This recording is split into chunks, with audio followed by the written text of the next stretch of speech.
ఎవరిని చూసుకొని అతనికి ఆ ధైర్యం? పదే పదే ధర్మాసనం మొట్టికాయలు వేస్తున్నా, అక్షింతలు వేస్తున్నా ఎందుకని కోర్టు ధిక్కరణకు పాల్పడుతున్నాడు? ముఖ్యమంత్రి మిగతా మంత్రులు వెనుక ఉంటే కోర్టును కూడా ఎదిరించవచ్చా? ఇలాంటివి ఎన్నో ప్రశ్నలు హైడ్రా కమిషనర్ రంగనాథ్ ఎపిసోడ్లో ఎదురుగా నిలబడి వేధిస్తూ ఉన్నాయి. సమాధానం కావాలి కదా, అందుకే సమాధానం కోసం ప్రయత్నిద్దాం. Let's invite Indian lawyers association founder, Telangana high court advocate Srikanth Chintala garu అంటూ the dial news hot seat with Vijay Sadhu. Srikanth గారు నమస్తే. నమస్తే విజయ్ గారు. సర్వసాధారణంగా కోర్ట్ అనే పేరు చెప్తేనే చాలా మందికి వెన్నులో వణుకు పుడుతుంది. ఇక కంటెంప్ట్ ఆఫ్ కోర్టు ధిక్కరణ అంటే అసలు నిద్ర పట్టదు కూడా. సామాన్యుడికే ఇలా ఉంటే senior IPS officer, HYDRAA commissioner అన్నిసార్లు కోర్టులు తిడుతున్నా కూడా పదే పదే ఎందుకు కోర్టు ధిక్కరణకు పాల్పడుతున్నట్టు? ఈ ప్రశ్న మాత్రమే కాకుండా ఇంకొక ఇంపార్టెంట్ ప్రశ్న ఏంటి అంటే, కేవలం హైడ్రా కమిషనర్గా ఉన్నటువంటి రంగనాథ్ది మాత్రమే తప్పు ఉందా? కోర్టులది, మ్యాజిస్ట్రేట్లది, లేకపోతే అడ్వకేట్స్ది, ఇతర లీగల్ ఆఫీసర్స్ది ఈ ఎపిసోడ్లో తప్పేం లేదా అనేటువంటిది మరొక ప్రశ్న. ప్లీజ్. అంటే రెండో portion of question, advocates, judges తప్పు ఉందా లేదా అనేది, అంటే ఇది కొంచెం అన్యూజువల్ క్వశ్చన్ లాగా అనిపిస్తుంది నాకు. But still I answer it. HYDRAA పరిధి కంటెంప్ట్ ఆఫ్ కోర్ట్స్ ఇస్తున్నా కానీ ఇట్లా వీళ్ళు ఓవర్ యాక్షన్ చేసుకుంటూ వెళ్ళడం, ఇవన్నీ మనం ఒక 1 year back, exactly 1 year back ఇదే టాపిక్ మీద మనం మాట్లాడుకున్నాం. దాన్ని చాలా ఇన్ డీటెయిల్గా నేను దీని చట్టం ఏంటి అని కూడా చెప్పాను. సో ఒక నక్షల్లో చెప్పాలి అంటే, ఇంటెన్షన్, ప్రతి చట్టానికి ఒక ఇంటెన్షన్ ఉంటుంది. ఆ ఇంటెన్షన్ అంటే ఏంటంటే, ఈ చట్టం చేస్తున్నాం ద్వారా, ఈ చట్టం ద్వారా మేము ఏం సాధించాలనుకుంటున్నాము, ఏ పర్పస్ కోసం ఈ చట్టం చేస్తాను. ఫస్ట్ ఆఫ్ ఆల్ ఇది ఒక చట్టరూపం తీసుకోలేదు, జియో లాగానే ఉంది. అప్పుడు కూడా నేను చెప్పాను, ఈ చట్టం చేయాలి అంటే various GHMC act, HUDA act, WALTA act, ఇలాంటివన్నీ వీటన్నిటిలో కూడా ఓవర్ రైడింగ్ ఎఫెక్ట్ ఉంటుంది కాబట్టి చట్టం చేయలేదు. బహుశా ఆ జియోలో తీసుకొని చేస్తున్నారు. అయితే ఈ ఇంటెన్షన్ ఆఫ్ ది లా ఉంటుంది కదా, ఆన్ పేపర్ బాగుంటుంది. వాటర్ దీని కన్జంప్షన్ ఏంటిది, వాటర్ బాడీస్ని ప్రొటెక్ట్ చేయడానికి కోసము ఇల్లీగల్ ఎంకరేజ్మెంట్స్ని తీసుకోవడానికి ఈ ఇంటెన్షన్ బాగానే ఉంటుంది. కానీ ఏ గవర్నమెంట్ పాలసీ అయినా కానీ అది it should be backed by rule of law. So నేను చిన్నప్పుడు మాసప్ ట్యాంక్ అనే ఏరియాకి దగ్గరలో ఉండేవాళ్ళం మేము. సో మాసప్ ట్యాంక్ అనే ఏరియా ఇప్పుడు చాచా నెహ్రూ పార్క్ ఉంది, దాని ఎదురుగా డిఎస్ఎస్ భవన్ ఉంది. ఈ రెండు కూడా ఎంక్రోచ్గా, ఈ రెండు మాసప్ ట్యాంక్, యాక్చువల్ ట్యాంక్ అది, అక్కడ చెరువు ఉండేది, అది లేదు, చెరువు లేదు. ఇప్పుడు సెక్రటేరియట్ ట్యాంక్ కదా, ఐమాక్స్ బిల్డింగ్ ట్యాంక్ కదా, ఆ తర్వాత అక్కడ లుమినీ పార్క్ ట్యాంక్ కదా, లుమినీ పార్క్ పక్కన ఉండే గవర్నమెంట్ డిపార్ట్మెంట్స్ ఏదో ఉన్నాయి కదా, అవి ట్యాంకులు కాదు, అటు క్లబ్ ట్యాంక్ కదా, ఇక్కడ బోట్ క్లబ్ నుంచి కాంపౌండ్ వరకు, సెక్రటేరియట్ నుంచి అటు పక్కన ఉన్నటువంటి మిగతా అన్ని వరకు మీరు మీడియాలో పెట్టుకొని సెలెక్టెడ్ ఛానల్స్లో పాడ్కాస్ట్లు, హీరోయిక్ ఇంటర్వ్యూలు ఇచ్చుకునేటప్పుడు ఇది పబ్లిక్ పర్పస్ని ఫుల్ఫిల్ చేస్తుంది కాబట్టి అన్నింటినీ కోల్చడం మా ఉద్దేశం కాదు. పబ్లిక్ పర్పస్ని, లార్జ్ పబ్లిక్ పర్పస్ని ఫుల్ఫిల్ చేస్తుంది కాబట్టి, ఎంతోమందికి ఎంప్లాయ్మెంట్ ఇస్తుంది కాబట్టి, ఆ పర్పస్ఫుల్ ఉన్న వాటిని మేము కోల్చలేదు అంటున్నారు. మరి లార్జ్ పబ్లిక్ పర్పస్ ఉన్నప్పుడు కోల్చట్లేదు అనే లాజిక్, మరి middle class, lower middle class communities దగ్గరికి వచ్చి మీ ప్రతాపాన్ని చూపిస్తున్నప్పుడు ఆ పబ్లిక్ పర్పస్ ఏమైంది? అంటే వీళ్ళు పబ్లిక్ కాదు, వాళ్ళందరూ ఉండే ఒక అపార్ట్మెంట్ మీకు పబ్లిక్ పర్పస్ కాదు, అక్కడ కొన్ని వందల ఫ్యామిలీలు ఉంటాయి, అదేం పర్పస్ మీకు? మీరు మనం అప్పుడు కూడా మాట్లాడుకున్నాం, పర్మిషన్లు ఇచ్చింది ఎవరు, డబ్బులు కట్టించుకున్నది ఎవరు, గవర్నమెంట్కి ఖజానా పెంచుకున్నది ఎవరు? అందరు మీరే కదా. కాబట్టి మీరు చెయ్యండి ఖచ్చితంగా. నేను ఎలాంటి హైదరాబాద్ చూడాలనుకుంటున్నాను అంటే, నాకు ఒకసారి వేద్ కుమార్ గారు చెప్పారు, ఓకే, తెలంగాణ అజిటేషన్ టైంలో వేద్ కుమార్ గారు, ఆయన ఏమన్నారంటే, మేము చిన్నప్పుడు ఇట్లా సైకిల్ వేసుకొని పోతా బస్సులలో పోతుంటే కూడా బస్సు ఆగి మూసీ నది దగ్గరికి కిందకి దిగి నీళ్ళు తాగేటోళ్ళం అని చెప్పినాడు. ఈరోజు మూసీ నది నీళ్ళు మనం తాగి వెళ్తామా? పక్కన కూడా నడవలేము. హుసేన్ సాగర్ మొత్తం కూడా అది కట్టింది అప్పుడు నిజాం టైంలో, దాన్ని తవ్వించి కట్టించింది ఎందుకు కూడా, అది డ్రింకింగ్ వాటర్ పర్పస్ కోసం. సో అట్లాగే మన టీఆర్ఎస్ బిల్డింగ్ పక్కన ఉండే చెరువు అంతా ఇప్పుడు కనిపించట్లేదు. మాసప్ ట్యాంక్లో ఉండే గుండ్ల చెరువు పక్కన నుంచి అది ఏంటది ఏమంటే గుండ్ల చెరువు ఉంటుంది, దాని పక్కన తాజ్ బంజార్ అనేది ఉంటుంది. ఇవన్నీ లేకుండా సిటీ మొత్తం చెరువులు, సిటీ మొత్తం కాలువలు, ఇట్లాంటి హైదరాబాద్ నేను కూడా చూడాలనుకుంటున్నాను. మరి నేను కూడా అట్లాంటి హైదరాబాద్ చూడాలి అనుకుంటున్నాను కాబట్టి హైడ్రాని నేను సపోర్ట్ చేస్తాను. అంటే ఫండమెంటల్లీ దాని ఐడియాని సపోర్ట్ చేస్తాను. కానీ హైడ్రా రంగనాథ్ని సపోర్ట్ చేస్తానా, హైడ్రా పనితీరుని సపోర్ట్ చేస్తానంటే ఖచ్చితంగా చేయను. ఎందుకు అంటే ఇది ఎటువంటి దీంట్లో public interest, large public interest ఉన్నా కానీ పబ్లిక్ డిస్ట్రక్షన్ ఉంది దీంట్లో. పబ్లిక్ డిస్ట్రక్షన్ చేస్తూ, పబ్లిక్ అసెట్స్ని డిస్ట్రక్షన్స్ చేస్తూ, ప్రైవేట్ అసెట్స్ని డిస్ట్రక్ట్ చేస్తూ వాళ్ళు ఒక ఫియర్ సైకోసిస్ని క్రియేట్ చేశారు. చట్టం పని ఏంది అంటే భయభ్రాంతులకి గురి చేయడం అనేది చట్టం పని కాదు. ఓకే, చట్టాన్ని అమలుపరిచే దిశలో ప్రతి పౌరుడు కూడా ఎస్ నేను ఈ చట్టాన్ని ఫాలో అవ్వాలి అనేటట్టు ప్రేరేపించడం చట్టం పని. భయభ్రాంతులకు గురి చేసి నేను రాగానే నేను నాగార్జున ఇన్కన్వెన్షన్ని కూల్చాను కాబట్టి నాగార్జునే కూల్చాను నువ్వెంత అని చెప్పి ఒక ఒపీనియన్ క్రియేట్ చేసి ఆ ఫియర్ సైకోసిస్లో వీళ్ళంతా ఇంప్లిమెంట్ చేయడం అనేది కరెక్ట్ కాదు. సో ఇవన్నీ ఒక లెవెల్లో ఉండగా కంటెంప్ట్ ఆఫ్ కోర్టులు కొన్ని వందల కంటెంప్ట్ ఆఫ్ కోర్ట్స్ ఆయన మీద పడ్డాయి. కొన్ని వందల కంటెంప్ట్ ఆఫ్ కోర్టులు పడిన తర్వాత కూడా ఇంకా అసలు కోర్టు అంటే నాకు భయం లేదు, భక్తి లేదు, నాకు మొత్తం నా వెనకాల నా గవర్నమెంట్ ఉంది అన్న టైప్లో ఈ రంగనాథ్ కమిషనర్ బిహేవ్ చేస్తున్నారు. అది అందరికీ తెలిసిందే. అయితే దీంట్లో ప్రమాదకరమైనది ఏంటి అంటే ఒక కమిషనర్ పైన కంటెంప్ట్ ఆఫ్ కోర్ట్, ఒక ప్రభుత్వ ఉద్యోగి పైన ఒక కంటెంప్ట్ ఆఫ్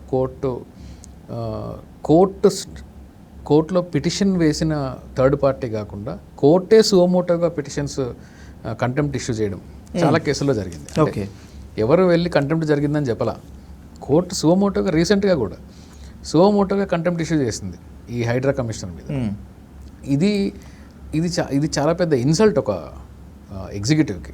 ఓకే, సో అట్లాంటి ఇన్సల్ట్ని కూడా నేను కాదని చెప్పేసి నేను నా పని నేను చేసుకుంటూ పోతాను, నా డెమాలిషన్స్ నేను చేసుకుంటూ పోతాను అంటే ఇట్లాంటి ఇన్స్టిట్యూషన్ మీద పబ్లిక్ కాన్ఫిడెన్స్ అనేది ఎప్పటికీ రాదు, పబ్లిక్ ఫెయిత్ అనేది ఎప్పటికీ రాదు. ప్రిన్సిపల్ ఆఫ్ కాన్స్టిట్యూషన్ ఏంటి అంటే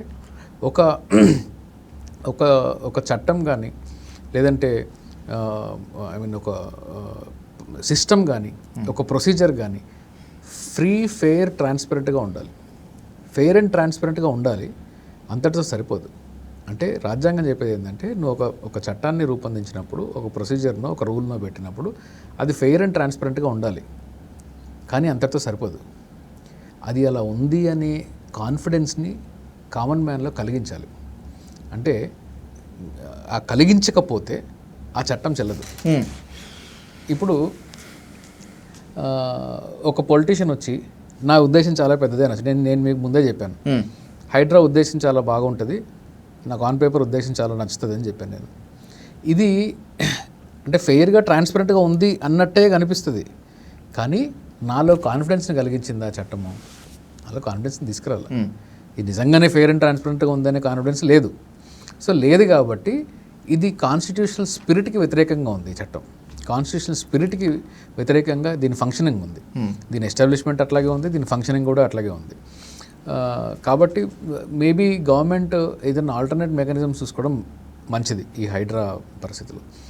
అయితే ఇంకొక సీరియస్ ఇది ఏంటి అంటే దీంట్లో కంటెంప్ట్ ఆఫ్ కోర్ట్ ఇష్యూ చేసిన ఇదే సిచ్యువేషన్స్లో హైకోర్టు రంగనాథ్ అనే వ్యక్తిని మీరు తీసేయండి అని చెప్పి కమిషన్ని తీసేయమని చెప్పేసి అన్నది. నా ఉద్దేశంలో అది చాలా తప్పు. ఎందుకు తప్పు అంటే కోర్టు ముందు ఉండే కేసు ఏంటి? Contempt of court. Okay, contempt of court ఉన్నప్పుడు కంటెంప్ట్లో 2 సంవత్సరాలు జైలుకు పంపించే రైట్ ఉంది కదా కోర్టుకి. కన్విక్షన్ ఇవ్వండి, 1 రోజు 2 రోజులు 6 నెలలు కన్విక్షన్ ఇవ్వండి, కన్విక్షన్ ఇచ్చి జైల్లో పెట్టండి రంగనాథ్ గారిని. ఎవరు ఆపారు మిమ్మల్ని? ఎందుకు కోర్టు ఆ పని చేయలేదు? కోర్టుకుండే పవర్ ఏంటి కంటెంప్ట్లో? ఇప్పుడు నేను జడ్జిని, నా దగ్గరికి ఒక వ్యక్తి తప్పు చేశాడు అని వచ్చాడు, నేను ఆ తప్పుకి శిక్ష వేయాలి, కానీ నాకు సంబంధం లేని నా ముందు నేను డీల్ చేయని ఇంకొక తప్పుకి నేను శిక్ష ఇస్తానంటే కుదరదు. ఎగ్జాక్ట్లీ. సో నా ముందుండే కేసు ఏంటి? Contempt of court, judicial over reach అంటాం మేము. ఇది బహుశా నా వ్యక్తిగతమైన ఒపీనియన్లో కోర్టు బహుశా కంటెంప్ట్కే కన్ఫైన్ అయ్యి కంటెంప్ట్లో కన్విక్షన్ ఇచ్చేసి ఉండాల్సింది. తర్వాత అప్పీల్కి వెళ్తారో ఏం చేసుకుంటారో వాళ్ళ ఇష్టం. రెమెడీస్ ఉంటాయి, there is right, there is remedy. Okay. So Ranganath ఆయన అంటే అప్పీల్కి వెళ్ళి ఉండొచ్చు, కంటెంప్ట్ అప్పీల్లో ఆయన జస్టిఫై చేసుకో ఉండొచ్చు, సుప్రీంకోర్టు దాకా పోయి ఉండొచ్చు, ఆయన లీగల్ బ్యాటిల్ ఆయన చేసుకుంటాడు. కానీ కాన్స్టిట్యూషన్లో పర్టికులర్లీ 309, 3010 ప్రొటెక్షన్స్ ఉన్న తర్వాత అంటే ఎగ్జిక్యూటివ్కి గవర్నమెంట్ ఆఫీసర్స్ అపాయింట్మెంట్స్కి కాన్స్టిట్యూషన్లో ఒక స్టాండర్డ్ స్కీమ్ ఉంది. ఓకే. వాళ్ళని తీయాలన్నా కానీ దానికి ఒక ప్రొసీజర్ ఉంది. కోర్టు కంటెంప్ట్లో వీళ్ళని తీసేయండి అని చెప్పి గవర్నమెంట్కి నేను ఆదేశాలు ఇస్తాను అనడం అనేది I think it's judicial over reach. అది అలా చేయకుండా ఉండాల్సింది బహుశా. So but good or bad ఒక కోర్టు ఆర్డర్ ఉంది కాబట్టి గవర్నమెంట్ దాన్ని పాటించి తీరాలి. మేబీ దాని మీద అప్పీల్కి ఏదో వెళ్ళినట్టున్నారు. But in that particular situation I think high court అలా చేసి ఉండవలసింది కాదు. అలా చేయడం కూడా స్ట్రిక్ట్లీ లీగల్ అని చెప్పేసి నేను అనుకోవట్లేదు. రంగనాథ్ని జైల్లో పెట్టింటే అది 100% లీగల్ అయి ఉండేది. కంటెంప్ట్లో కన్విక్షన్ ఇచ్చుంటే అది 100% లీగల్ అయి ఉండేది. అది ఒక లెసన్గా ఉండేది మిగతా వాళ్ళకి, ఏ బ్యూరోక్రాట్కైనా లేకపోతే కామన్ మ్యాన్కైనా కంటెంప్ట్ ఆఫ్ కోర్ట్ చేస్తే ఇట్లా కన్విక్షన్ పడుతుంది అని. మీకు జస్టిస్ కర్ణన్ గుర్తున్నారా? Exactly. Justice Karnan Madras high court judge. తర్వాత ఆయన కలకటాకి వెళ్ళారు. అక్కడ సుప్రీంకోర్టుతో ఆయనకి పేచీ జరిగింది. ఆయన ఆర్డర్స్ ఇవ్వడము, సరే ఆయన ఏం తప్పు చేశాడా లేదా అనేది పక్కన పెడితే కాసేపు సుప్రీంకోర్టుతో ఆయనకు చాలా గొడవ జరిగింది. వేరే జడ్జెస్తో కూడా ఆయనకి వేరే జ్యుడిషియల్ ఆర్డర్లు కూడా అది అయింది. కంటెంప్ట్ ఆఫ్ కోర్టులో ఒక సిట్టింగ్ హైకోర్టు జడ్జిని తీసుకొని వెళ్ళి కంటెంప్ట్ ఆఫ్ కోర్టులో జైల్లో పెట్టారు. రాజ్యాంగంలో ఎక్కడా లేదు. రాజ్యాంగంలో ఒక జడ్జిని అరెస్ట్ చేయడానికి ఎటువంటి ప్రావిజన్ లేదు, వాళ్ళకి ఇమ్యూనిటీ ఉంటుంది. కానీ ఒక సిట్టింగ్ హైకోర్టు జడ్జిని సుప్రీంకోర్టు తీసుకొని వెళ్ళి ఆర్డర్ పాస్ చేసి కంటెంప్ట్లో కన్విక్షన్ ఇచ్చి పడేసి జైల్లో పెట్టారు. ఆయన జైల్లో ఉండగానే రిటైర్ అయ్యాడు. అంటే good or bad contempt confine అయింది సుప్రీంకోర్టు అక్కడ. ఓకే, అది తప్పు. నా ఉద్దేశంలో ఆయన షెడ్యూల్ కాస్ట్ కాబట్టి పెట్టారు. వేరే కమ్యూనిటీస్ అయినంటే పెట్టారు. అంత కరప్షన్ అలిగేషన్స్ వచ్చిన వాళ్ళు మహా అంటే ట్రాన్స్ఫర్ చేస్తారు, లేదంటే వార్నింగ్లు ఇచ్చి వదిలేస్తారు. ఇంటర్నల్ డిపార్ట్మెంటల్ కమిటీలు అసలు జరగను కూడా జరగవు, ఇంటర్నల్ ఎంక్వైరీ కమిటీలు కూడా జరగవు. సో కంటెంప్ట్లో కోర్టుకు ఉండే పరిధి మ్యాక్సిమం 6 నెలలు శిక్ష వేయగలగడం, 6 months మ్యాక్సిమం జైలు శిక్ష. ఆ 6 months మ్యాక్సిమం జైలు శిక్ష వేస్తే అప్పుడు కోర్టు కరెక్ట్ తన పవర్ని యూజ్ చేసినట్టే అవుతుంది. అది దాటి ఇంకా వేరే ఎటువంటి ఆర్డర్స్ ఇచ్చినా కానీ ఆర్డర్లు నిలబడవు. ఆర్డర్లు అది కాన్స్టిట్యూషనల్లీ సౌండ్ ఆర్డర్స్ కూడా కాదు అది. సో కాబట్టి I don't think high court reaction కూడా ఇప్పుడు దాకా ఎంత స్ట్రాంగ్ రియాక్షన్స్ ఓరల్గా ఎక్స్ప్రెషన్స్ ఇస్తున్నా కానీ కంటెంప్ట్స్ ఇష్యూ చేస్తున్నా కానీ ఇప్పుడు వరకు క్లియర్ గ్రౌండ్స్ మేకౌట్ చేసి ఏదన్నా ఒక్కదానిలో కన్విక్షన్ ఇచ్చి ఒక 6 నెలలు శిక్ష వేస్తే అప్పుడు ఈయన తీసేయమని చెప్పేసి కోర్టు చెప్పాల్సిన అవసరం లేదు. ఓకే, ఆటోమేటిక్గా కన్విక్షన్ పడిన తర్వాత వాళ్ళ సర్వీస్ లా ప్రకారము ఏదన్నా దానిలో కన్విక్షన్ పడితే వాళ్ళు ముందు సస్పెండ్ అవుతారు, తర్వాత ఎంక్వైరీ నడుస్తుంది. ఆ లా ఆ చట్టం తన పని దాన్ని చేసుకుంటూ పోతుంది.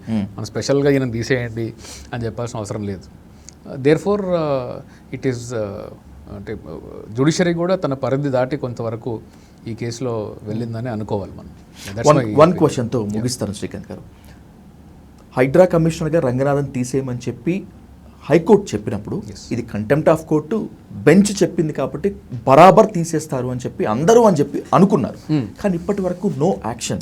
అంటే రంగనాథ్ని కమిషనర్గా హైడ్రా కమిషనర్గా తీసేయకపోవటానికి గల కారణము ఆక్రమణదారుల్లో ఎక్కువ రెచ్చిపోతారు, మిగతా వాళ్ళంతా సంబరాలు చేసుకుంటారు, మిగతా బ్యూరోక్రసీ యొక్క నైతిక స్థైర్యము ఆత్మస్థైర్యం దెబ్బతింటుందని చెప్పి గవర్నమెంట్ తీసుకోవట్లేదా, లేకపోతే పట్టించుకోవట్లేదా? నాకు తెలిసి దాని మీద అప్పీల్కి ఏదో వెళ్ళినట్టున్నారు. నేను తర్వాత ఫాలో అవ్వలేదు. బహుశా అప్పీల్కి వెళ్తే అప్పీల్లో ఏదన్నా స్టే ఏమన్నా ఉందేమో. ఓకే, అందుకని అయ్యి ఉండకపోవచ్చు. Otherwise according to my knowledge ఇంతవరకు వాళ్ళు అప్పీల్కి వెళ్ళలేదు. ఓకే, అప్పీల్కి వెళ్ళకుండా ఇంకా ఉన్నారు అంటే మేబీ అది నాకు తెలియదు దాని గురించి. నాకు తెలిసి నేను ఎవరు అనగా విన్నాను. నేను పిటిషన్ కూడా చూడలేదు, ఎవరు అన్నారు నాతో అప్పీల్కి వెళ్ళారు దాని మీద అని చెప్పేసి. But good or bad court order ఉన్న తర్వాత అది ఫాలో అయ్యి తీరాలి. ఫాలో అవ్వకుండా ఉండడం కుదరదు. మేబీ అదే కోర్టులో ఏదైనా రిలాక్సేషన్ ఏమన్నా ఇచ్చారేమో తెలియదు. So I don't know about it. Thank you sir, thank you much. Okay.